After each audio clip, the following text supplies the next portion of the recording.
Hello everyone, very good morning to all of you. Video में 14 अगस्त 2022 के current affair हम लोग डिस्कस करेंगे। पूरा वीडियो अंतिम तक ध्यान से देखिएगा, हर एक क्वेश्चन आपके लिए इंपॉर्टेंट है। पीडीएफ और टेलीग्राम दोनों का लिंक मैंने अलग अलग वीडियो के डिस्क्रिप्शन में दिया हुआ है, तो आप वहां से दोनों को अवेल कर सकते हैं। वीडियो को स्टार्ट करने से पहले सबसे पहले बात करेंगे कल के क्वेश्चन की। कल मैंने आपसे एक कंप्यूटर का क्वेश्चन पूछा था। मेरा सवाल आपसे ये था कि इनमें से कौन सा ऐसा इंटरफेस है जो कि कमांड यूजर इंटरफेस है। पहले तो आप ये समझिए, कमांड यूजर इंटरफेस मतलब CUI और GUI जिसको बोलते हैं ग्राफिकल यूजर इंटरफेस, इनमें अंतर क्या होता है। एक ऐसा स्क्रीन जहां पर आपको कलर्स दिखाई दे रहे हैं, इसके अलावा ऑडियो वीडियो जैसी चीजें आप देख पाते हो, उसको बोलते हैं ग्राफिकल यूजर इंटरफेस। जैसे कि आपका मोबाइल स्क्रीन, तो वो है एंड्रॉइड। एंड्रॉइड क्या हुआ? GUI हुआ। आप अपने मोबाइल में सारी चीजें देख पाते हो।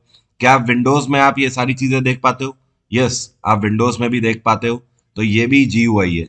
इसके अलावा आपके पास अगर एप्पल की डिवाइस है तो उसमें ISO ऑपरेटिंग सिस्टम है। क्या आप उसमें ये सारी चीजें देख पाते हो? जी हाँ, वहां पर भी आप ग्राफिक्स के फॉर्म में आउटपुट देख पाते हो। बट लिनक्स इनमें से एक ऐसा ऑप्शन है या एक ऐसा इंटरफेस है जिसमें सिर्फ आपको ब्लैक स्क्रीन दिखाई देती है और व्हाइट कलर का कोड लिखा जाता है। लिनक्स CUI का एग्जाम्पल है। देखिए, CUI बेसिकली ऐसे इंटरफेस होते हैं जहां पर हर एक एक्शन आपको कमांड की मदद से परफॉर्म करना होता है। एग्जाम्पल के तौर पर आपको अपने मोबाइल में वाईफाई ओपन करना है, तो आपको सिर्फ एक बटन पे क्लिक करना होगा जिसमें वाईफाई का ऑप्शन बना हुआ है, तो ये क्या है? Graphics user interface. लेकिन लिनक्स अगर आप चला रहे हो तो वहां पर वाईफाई ओपन करने के लिए आपको कमांड लिखनी पड़ेगी। अगर आपको कमांड नहीं आती है तो आप वाईफाई ओपन तो छोड़िए, कोई भी एक्शन परफॉर्म नहीं कर सकते हो। तो ये जो कमांड यूजर इंटरफेस हैं, इनका कोडिंग पर्पज से यूज किया जाता है और प्रोफेशनल्स ही इसका यूज कर पाते हैं, क्योंकि जो एंड यूजर है वो तो इन लैंग्वेजेस के बारे में जानते नहीं है, तो इस वजह से वो इसे यूज भी नहीं कर सकते। अब चलिए शुरू करते हैं आज का वीडियो। पहला क्वेश्चन है आज का, इंडियन एयरफोर्स के द्वारा एक मिलिट्री एक्सरसाइज में हिस्सा लिया जाएगा। इस मिलिट्री एक्सरसाइज का नाम है उदार शक्ति। तो ये कौन सा देश है जिसके साथ मिलकर भारतीय वायुसेना उदार शक्ति नाम की मिलिट्री एक्सरसाइज कर रही है? ये है मलेशिया। और मलेशिया के लिए इंडियन एयरफोर्स की एक यूनिट रवाना हो चुकी है। ये एक्सरसाइज 4 दिन तक चलेगी। इसमें भारतीय वायुसेना और साथ में रॉयल मलेशियन एयरफोर्स दोनों हिस्सा ले रहे हैं। इंडियन एयरफोर्स की स्थापना आपको पता है 8 अक्टूबर 1932 में करी गई थी। तो 8 अक्टूबर भी आने वाला है, ज्यादा दूर है नहीं। इस दिन भारतीय वायुसेना दिवस मनाया जाएगा। इस टाइम पर इंडियन एयरफोर्स चीफ हैं VR चौधरी। पूरा नाम है विवेक राम चौधरी। अगला क्वेश्चन है, अभी हाल ही में head of mission and chief army observer of UNMO GIP के कौन अपॉइंट किए गए हैं? पहले तो आप ये समझ लो, UNMO GIP है क्या। इसका फुल फॉर्म है United Nations military observer group in India and Pakistan. United Nations के द्वारा 1949 में इस ग्रुप की स्थापना करी गई थी, और इस ग्रुप की स्थापना के पीछे का मेन मोटो ये था, भारत और पाकिस्तान के बीच में सीज फायर करवाना ही इसका मेन उद्देश्य था। तो इसके अभी हाल ही में हेड के रूप में अपॉइंट किए गए हैं गुलेर्मो पैब्लो रियोज। क्या नाम है? गुलेर्मो पैब्लो रियोज। और ये कौन सा देश से बिलोंग करते हैं? तो ये अर्जेंटीना से बिलोंग करते हैं और वहाँ के सीनियर नेवल ऑफिसर हैं। इन्होंने जिनको अपॉइंट किया है उनका नाम यहाँ पर मैं लिख देता हूँ। इनका नाम है जोस एलाडियो। क्या नाम है? जोस एलाडियो। ये उरुग्वे, जो कि साउथ अमेरिका में है, वहां के आर्मी चीफ थे। अगला क्वेश्चन है, ये कौन सा शहर है जो कि Tata steel chess India tournament 2022 की मेजबानी करेगा? तो इस बार Tata steel chess India tournament 2022 आयोजित किया जाएगा कलकत्ता में, और इस बार इसका चौथा संस्करण आयोजित किया जाएगा। इसके ब्रांड एम्बेसडर बनाए गए हैं विश्वनाथन आनंद। और ये जो इवेंट होगा ये 29 नवंबर से शुरू हो रहा है और ये चलेगा 4 दिसंबर तक। ये भारत का सबसे बड़ा चेस टूर्नामेंट है और पहली बार ऐसा हो रहा है कि विमेंस का सेक्शन इसमें इंट्रोड्यूस किया जा रहा है, और अलग से विमेंस का जो सेक्शन है उसके मैचेस भी होंगे। मतलब मेंस मैचेस अलग होंगे, विमेंस मैचेस अलग होंगे, जैसे कि इस बार चेस ओलंपियाड में हुए थे। आपको पता है भारत में बहुत बड़े चेस फीमेल प्लेयर्स के भी नाम हैं, जैसे कि इनमें से आती हैं आर वैशाली, कोनेरू हम्पी, ये सब भारत की बेस्ट चेस फीमेल प्लेयर्स हैं। अगला क्वेश्चन है, अंकटाड के द्वारा अभी हाल ही में डिजिटल करेंसी ओनरशिप के लिए एक रिपोर्ट जारी करी गई। इसमें भारत ने कौन सी रैंक सिक्योर करी है? तो भारत पूरे दुनिया में 7वें नंबर पे है। ऐसा देश है जहां पर सबसे ज्यादा लोग डिजिटल करेंसी को होल्ड करते हैं। डिजिटल करेंसी जैसे कि आपका यूथेरियम हो गया, बिटकॉइन हो गया, इन सब पर जो लोग पैसा डील करते हैं या फिर आप बोल सकते हो पैसे को रिजर्व करते हैं, that is known as digital currency. Ukraine पूरी दुनिया में नंबर 1 पे ऐसा देश है जहां पर सबसे ज्यादा लोग डिजिटल करेंसी होल्ड करते हैं। यहाँ पर आप देख सकते हो, मैंने आपको ये पोस्टर भी शेयर किया था टेलीग्राम पर।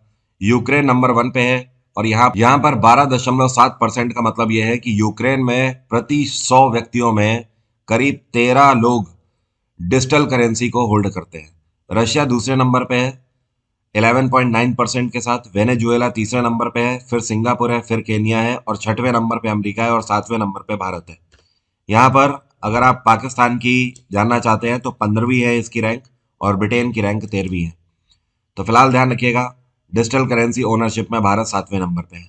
अंकटाड की स्थापना 1964 में करी गई थी। इसका हेडक्वार्टर है जेनेवा और इसके सेक्रेटरी जनरल है इस टाइम पे रेबका ग्रिम्सपन। क्या नाम है? रेबका ग्रिम्सपन। एक चीज यहां पर आपको और फैक्ट ध्यान रखना है, पूरे दुनिया में जो टॉप 20 में ये जो कंट्रीज हैं, इनमें से 15 देश डेवलपिंग कंट्रीज हैं। अगला क्वेश्चन है, वर्ल्ड ऑर्गन डोनेशन डे अभी हाल ही में कौन से दिन मनाया गया? ये दिवस हम लोगों ने मनाया 13 अगस्त को। ये दिवस इसलिए मनाया जाता है कि लोगों में अवेयरनेस पैदा हो कि आप इस दुनिया में जाने से पहले भी अपने ऑर्गन्स को डोनेट कर सकते हैं और जिससे कई जाने भी आप बचा सकते हैं। साल 2022 की थीम रही let's play to donate organ and save life.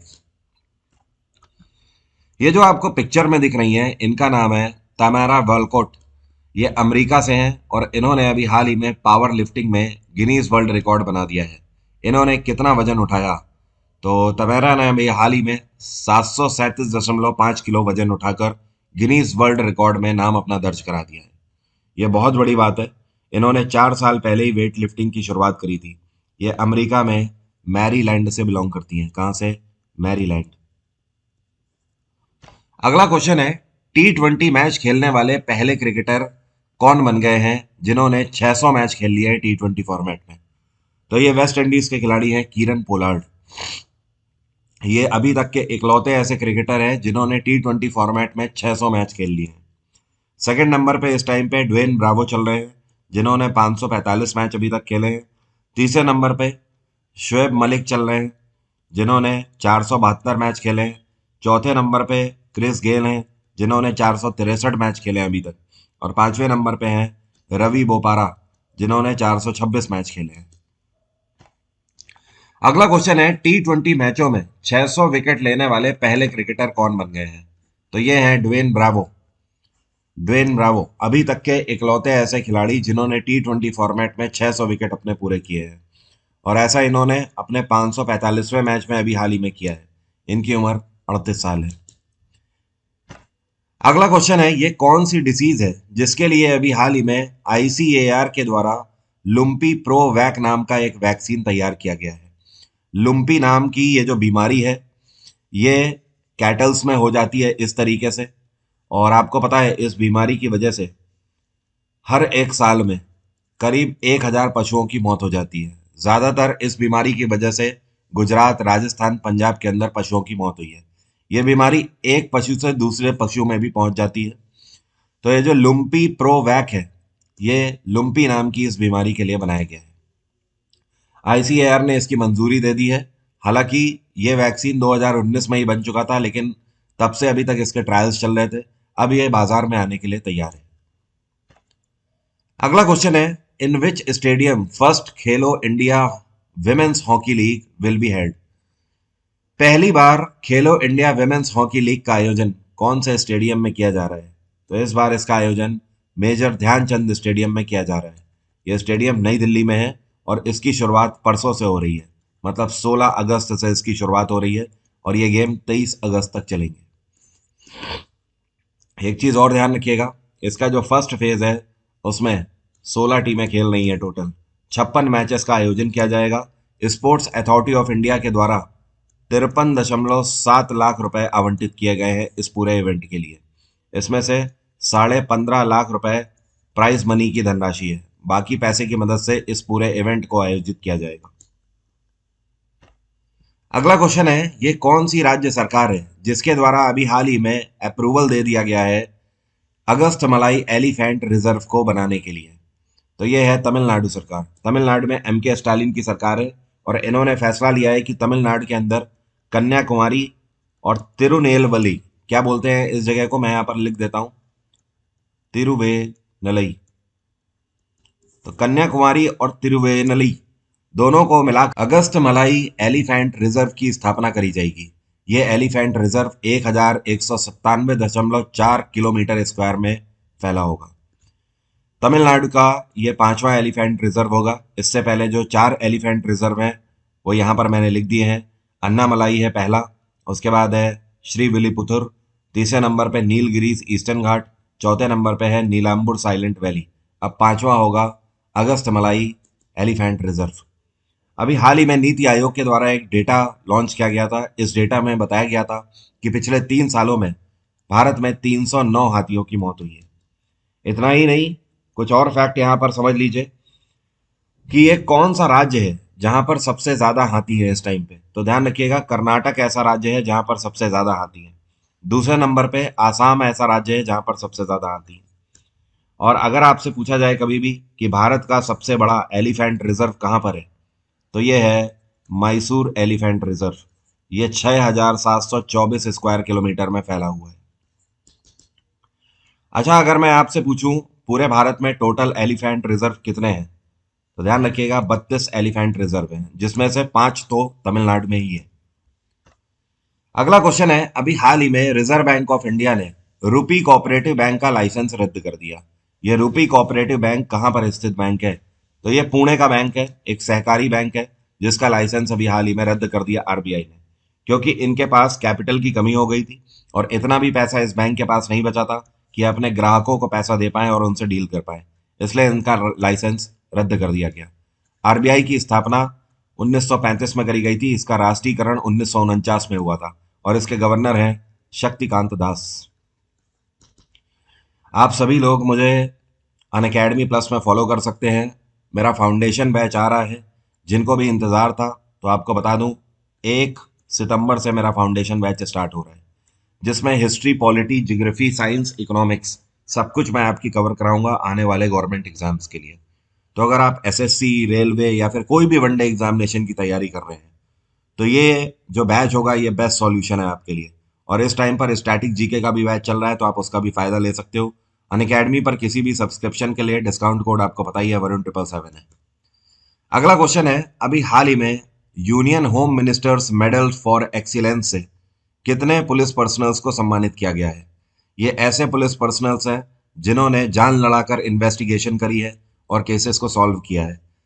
तो टोटल अगर बात करी जाए तो 151 पुलिस कर्मियों को सम्मानित किया गया है, जिसमें से 28 महिलाएं हैं और 123 पुरुष हैं। तो टोटल 151 पुलिस पर्सनल्स को सम्मानित किया गया अभी हाल ही में। वर्ल्ड संस्कृत डे कौन से दिन मनाया गया? तो विश्व संस्कृत दिवस मनाया जाता है 12 अगस्त को। और संस्कृत को लैंग्वेज ऑफ गॉड्स के नाम से भी जाना जाता है। इसको भगवानों की भाषा बोली जाती है और ऐसा माना जाता है कि संस्कृत का जन्म या फिर संस्कृत भारत में ओरिजिनेट हुई थी 3500 साल पहले। और जो संस्कृत दिवस है ये श्रावण पूर्णिमा को हर साल मनाया जाता है। तो इस साल 12 अगस्त को हुआ। स्टैटिक जीके का जो बैच अभी चल रहा है वहां पर मैं आपको हिंदी और अंग्रेजी दोनों की पीडीएफ अलग अलग दे रहा हूँ। ये आपके लिए वन स्टॉप सॉल्यूशन है किसी भी एग्जाम के लिए। इस टाइम पर स्टैटिक जीके का वेटेज हर एक एग्जाम में बढ़ता हुआ देखने को मिल रहा है, चाहे आप पीसीएस की तैयारी कर रहे हो, एसएससी की, रेलवे की, कहीं की भी। तो ये बैच आपके लिए सबसे बेस्ट है। इस टाइम पे वन स्टॉप सॉल्यूशन है। इंटरनेट पे कहीं पर भी आपको ऐसा कंटेंट नहीं मिलेगा। डिस्काउंट कोड वरुण777 की मदद से आप बेस्ट ऑफर अवेल कर सकते हो और एक्स्ट्रा 15% तक का डिस्काउंट भी अवेल कर सकते हो। अब मेरा आपसे आज का क्वेश्चन भी कंप्यूटर बेस्ड ही है। आपको बताना है इनमें से कौन सी एक ऐसी फील्ड है जिसको कंप्यूटर डेटाबेस में प्राइमरी की तरह आप यूज कर सकते हो। अगर आपको पता है तो कमेंट बॉक्स में लिखकर बताइए, नहीं पता है तो भी कोई बात नहीं, कल मैं आपको इस क्वेश्चन को डिस्कस करूंगा और समझाऊंगा भी पूरा इस क्वेश्चन का मतलब क्या है। Thank you so much, have a nice day, take care, bye bye, आपका दिन मंगलमय हो।